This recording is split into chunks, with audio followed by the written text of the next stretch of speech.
نگران شورا نے سلسلہ ذہنی آزمائش کے دوران رقت و سوز و سرور کے ساتھ مادانی پھولوں سے نوازا۔ ساؤتھ افریقہ سے آپ نے سلسلے میں براہ راست شرکت فرمائی۔ صوفی نگر ڈربن کے علاقہ ہے اوور پورٹ، یہاں پر الحمدللہ مدنی مرکز دعوت اسلامی کا فیضان رضا مسجد ہے۔ یہاں کا جو سورج ہے وہ برننگ سن کہلاتا ہے، سن بن کہتے ہیں اس کو۔ یہاں باقاعدہ کریمیں ملتے ہیں، سن بن کریمیں یہاں پھر ملتی ہیں۔ یہ بھی میں نے اس بار وہ کریم بھی دیکھی اور یہ سارا ہوا۔ اس وقت سورج اتنے فاصلے پر ہے اور اپنی پیٹھ پر ہے، گھر سے باہر نکلنا دشوار ہو جاتا ہے۔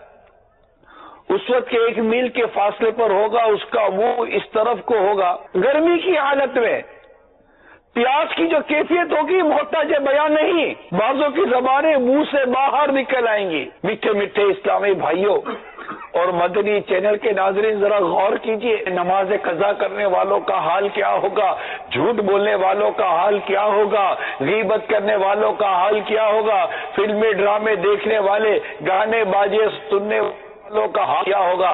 الامان والحفیظ، الامان والحفیظ، الامان والحفیظ۔ ہم تو عبادت کر بھی جاتے ہیں تو اخلاص کا پتہ نہیں ہوتا۔ گناہ کی عادت پڑ گئی ہے، عادی ہو گئی گناہ کے، عادی مجرم ہوتا ہے نا کہ جب تک گناہ کرے نا اس کو لطف نہ آئے۔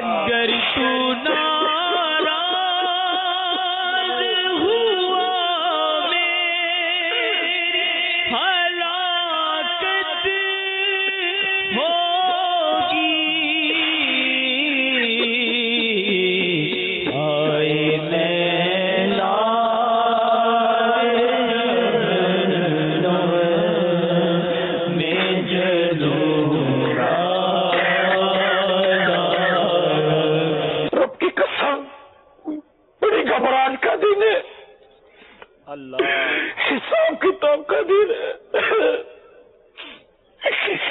جو اس قدر جرائم میں مبتلا رہا ہو وہ حساب کتاب کے لیے کیسے خود کو حاضر کر سکے گا؟ قیامت کے روز پکار آئے گی، وَامْتَازُوا الْيَوْمَ أَيُّهَا الْمُجْرِمُونَ، اے مجرموں الگ ہو جاؤ۔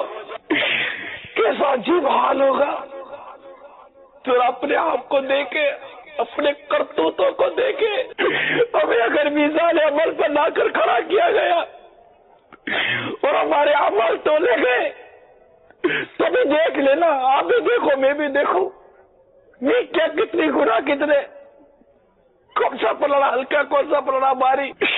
ہمیں قیامت کے روز کھڑا ہونا ہے، پوچھنا ہے قیامت کے روز کب روح نکل جائے پتہ نہیں ہے، کون سی سانس زندگی کی آخری سانس ہے پتہ نہیں ہے۔